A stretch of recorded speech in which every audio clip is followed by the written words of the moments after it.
Shalom saudaraku, selamat bertemu di channel YouTube Masalah Itu Baik. Saya berharap melalui mendengarkan kebenaran firman Tuhan yang dibicarakan di channel ini, saudara menjadi manusia-manusia yang lebih baik, menjadi manusia yang kuat dan tangguh dalam menghadapi setiap masalah kehidupan. Sebelum kita membicarakan kebenaran firman Tuhan, terlebih dahulu kita berdoa. Tuhanku Yesus, terima kasih Tuhan. Saat ini hamba-Mu berdoa bagi saudara-saudaraku ya Tuhan. Biarlah mereka boleh menjadi manusia-manusia yang kuat, manusia yang tangguh, manusia yang menjadi lebih baik lagi setelah mereka mengalami berbagai macam permasalahan hidup. Masalah tidak dihindari, tidak lari menjauh, tetapi dihadapi dan menjadi pemenang di atas setiap masalah yang mereka hadapi. Terpujilah nama-Mu Tuhan. Di dalam nama Tuhan Yesus Kristus kami berdoa, haleluya. Amin. Saudaraku, kebenaran firman Tuhan yang mau kita bahas pada hari ini adalah perkataan kita menentukan apa yang kita pikirkan tentang masalah yang kita hadapi. Jadi saudara, jika saudara menghadapi suatu masalah dan saudara mengeluh, marah, dan protes, itu menggambarkan apa yang ada dalam pikiran saudara. Saudara, untuk lebih bisa memahami kebenaran firman Tuhan pada hari ini yang akan terambil dari kitab Ayub pasal 1 dan 2, sebelumnya saya menyampaikan sebuah cerita. Saudara, ada seorang pelajar yang memiliki sekolah yang jauh dari rumahnya.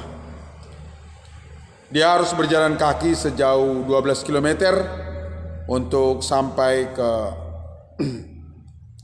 ke sekolah. Lalu seorang bapak yang menjadi pengurus di gereja di mana mereka beribadah pada suatu hari melihat keadaan itu, dan bapak itu merasa kasihan kepada pelajar ini. Lalu dia berkata kepada pelajar itu, "Nak, di rumah kami ada motor yang sudah 1 tahun tidak digunakan karena yang menggunakannya adalah anak saya yang sekarang kuliah, dan saya mau memberikan sepeda motor ini untuk kamu pinjam selama kamu belajar di tingkat SMA." Anak itu sangat gembira dan dia memakai motor itu dengan sukacita. Dia merawatnya dengan baik dan dia tidak perlu lagi berjalan kaki sejauh 12 km dari rumahnya ke sekolah dan dari sekolah ke rumahnya. Lalu saudaraku, 3 tahun kemudian dia lulus dari SMA. Dan anak bapak tersebut yang memberikan pinjaman sepeda motor itu selesai menyelesaikan pendidikannya di bangku kuliah dan dia kembali ke rumahnya. Bapak tersebut kemudian berkata kepada pelajar itu, "Nak, kami akan mengambil motor tersebut sebab anak saya sudah selesai menyelesaikan pendidikannya." Anak itu mengembalikan motor itu dengan rasa kesal, kecewa, marah, dan dia mengumbar kata-kata kepada banyak orang yang mengatakan bahwa pengurus gereja itu pelit, sudah diberikan kepada saya namun diambil kembali, tidak berperi kemanusiaan, tidak berperasaan. Ketika hal itu diketahui oleh orang tua daripada anak ini yang juga tinggal di kota yang lain, karena dia ada di tempat neneknya tinggal di bersekolah, saudara, ayahnya berkata, "Nah, kamu salah. Seharusnya kamu bersyukur karena kamu telah diberi kepercayaan oleh bapak tersebut untuk menggunakan motor itu sepanjang 3 tahun. Coba pikirkan, seandainya kamu tidak diberi motor, tentulah kamu akan capek berjalan kaki selama 3 tahun ini. Dan kalau sepeda motor itu diambil, itu bukan punyamu, tetapi itu adalah punya bapak yang memberikan pinjaman kepadamu. Saudara, sudut pandang orang tuanya terhadap masalah itu beda, saudara. Dia melihat bahwa apa yang telah diterima oleh anaknya selama 3 tahun adalah kemurahan hati daripada pengurus gereja yang memiliki anak yang kuliah di luar kota. Saudara, dalam kehidupan ini tentu akan selalu ada masalah. Ayub adalah salah satu contoh dari orang yang mengalami masalah. Kita semua tahu apa yang terjadi kepada Ayub. Dalam satu hari 10 orang anaknya meninggal, semua hartanya habis. Bahkan bukan hanya itu, bahkan tubuh Ayub juga dipenuhi oleh penyakit. Dalam kondisi sulit itu, Ayub berkata, Tuhan yang memberi, Tuhan yang mengambil, terpujilah nama Tuhan. Apa maksud dari perkataan ini, saudara? Ayub di dalam pikirannya, dia sadar bahwa apa yang selama ini dinikmatinya adalah titipan dari Tuhan, pemberian dari Tuhan. Ketika Tuhan memberikannya, Ayub mengucap syukur. Ketika Tuhan mengambilnya, dia juga bersyukur. Kenapa dia bersyukur? Karena dia menyadari, aku telah beruntung, diberi kepercayaan untuk memakai apa yang menjadi milik Tuhan yang dipercayakan kepadaku. Saudara, karena cara berpikir Ayub melihat bahwa apa yang dinikmatinya adalah titipan dari Tuhan yang sewaktu-waktu dapat diambil oleh Tuhan, maka dia tidak marah, dia tidak protes ketika dia kehilangan semua yang pernah dinikmatinya. Saudaraku, tidak demikian dengan istri Ayub. Istri Ayub melihat masalah itu dengan sudut pandang seperti manusia duniawi. Dia marah kepada Ayub dan berkata, "Hei Ayub, masihkah engkau setia kepada Tuhan? Kutukilah Allah dan matilah." Ayub berkata kepada istrinya, "Engkau berbicara seperti perempuan gila. Apakah kita hanya mau menerima yang baik dari Tuhan, tetapi tidak mau menerima yang buruk?" Saudara, perkataan Ayub menunjukkan apa yang dipikirkannya. Apa yang saudara katakan ketika saudara mengalami masalah? Apakah saudara marah, protes, kecewa, sakit hati, kepahitan? Ataukah saudara bersyukur? Sebab melalui semua masalah itu, saudara akan dibentuk menjadi orang yang lebih baik. Saudaraku, setelah melewati penderitaan yang panjang,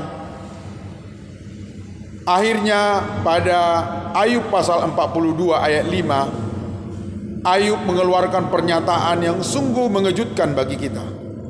Dia berkata, "Dulu aku mengenal engkau hanya dari perkataan orang, tetapi sekarang mataku telah melihat campur tangan Tuhan." Melalui penderitaan itu, Ayub mengenal Tuhan. Melalui kesulitan itu, Ayub benar-benar tahu siapa Tuhan itu. Tuhan bukanlah cerita, bukanlah kisah, tetapi Tuhan itu nyata bagi kehidupan Ayub. Dia mengalami sendiri Tuhan itu melalui masalah yang dialaminya. Saudara, tidak mungkin manusia mengenal Tuhan dengan membaca buku, dengan membaca Alkitab. Kita hanya akan tahu tentang Tuhan, tetapi kita tidak akan mengenal Tuhan. Satu-satunya cara untuk mengenal Tuhan, siapakah Tuhan itu, kita harus melewati masalah. Ketika ada masalah, maka kita dibuat tidak berdaya. Kita dibuat lemah. Nah, ketika kita merasa diri kita lemah, saat seperti itu kita pergi pasti mencari pertolongan. Dan saya mengatakan kepada saudara bahwa pertolongan manusia seringkali mengecewakan. Orang-orang ingin dekat kepada kita ketika kita senang. Ketika kita susah, mereka menjauh dari kita. Satu-satunya yang selalu terbuka tangannya untuk mengundang kita datang kepadanya ketika mengalami masalah adalah Tuhan Yesus. Dia berkata, "Marilah kepadaku semua yang letih, lesu dan berbeban berat. Aku akan memberi kelegaan kepadamu." Matius pasal 11 ayat 28. Saudara, saya tidak mengatakan kunci apapun. Satu-satunya kunci ketika kita mengalami masalah, datanglah kepada Tuhan. Inilah yang dilakukan oleh Ayub. Dia datang, dia mendengar Tuhan berbicara. Sehingga saudara, akhirnya Ayub membuat kesimpulan yang sangat baik, bahwa melalui masalah inilah aku mengenal Tuhan. Tuhan itu nyata, Tuhan itu bukan cerita, bukan kata A, bukan kata B, kata C. Teman-teman Ayub bercerita tentang Tuhan, namun Ayub membantahnya. Pendapat teman-temannya menimbulkan kesedihan di dalam hati Ayub, karena mereka seperti mendakwa dan menuduh Ayub. Namun ketika Tuhan datang, Tuhan menjelaskan segala sesuatu yang dialami Ayub, dan Ayub mendapat kemenangan. Saudara, kita tahu pada akhirnya apa yang terjadi dalam kehidupan Ayub. Tuhan memulihkan keadaannya secara ajaib. Hartanya yang habis dikembalikan 2 kali lipat. Bahkan anak-anaknya juga yang sudah mati, dia mempunyai anak-anak yang lebih baik, lebih cantik, lebih kuat, lebih diberkati oleh Tuhan. Itulah saudara yang diperoleh Ayub setelah dia mengalami masalah. Seringkali kita tidak mau menerima masalah. Kita protes misalnya ada masalah. Kita ingin lari menjauh dari masalah. Padahal saudara, jika kita datang kepada Tuhan di saat ada masalah, kita akan mengenal Tuhan. Dan itu semua akan terungkap dari apa yang kita katakan. Saudara, jika hari ini saudara sehat, saudara kuat, saudara memiliki harta, saudara memiliki kecerdasan, ingatlah, itu titipan Tuhan. Jangan pernah bangga, jangan pernah sombong. Selalu tunduk dan bersyukur kepada apa yang Tuhan sudah berikan. Namun saudara, ketika semuanya itu diizinkan oleh Tuhan, satu persatu pergi dari saudara. Apakah harta, apakah kesehatan, apakah kecerdasan, apakah jabatan, maka saudara harus bersyukur. Saudara harus berpikir, Tuhan telah memberikan kepadaku kesempatan yang begitu banyak untuk menikmati berkat Tuhan. Karena itu saudara, di akhir renungan kita pada hari ini, pikirkanlah dan katakanlah bahwa masalah yang saudara hadapi ini baik. Sebelum kita mengakhiri pembicaraan kita pada hari ini, terlebih dahulu kita berdoa. Tuhan, seringkali kami mengucapkan kata-kata marah, kecewa, kesal, protes kepada Tuhan ketika masalah terjadi dalam hidup kami. Padahal semua yang kami nikmati hari ini adalah anugerah Tuhan. Tuhan sudah memberikan kesempatan kepada kami untuk menikmati berkat kebaikan Tuhan.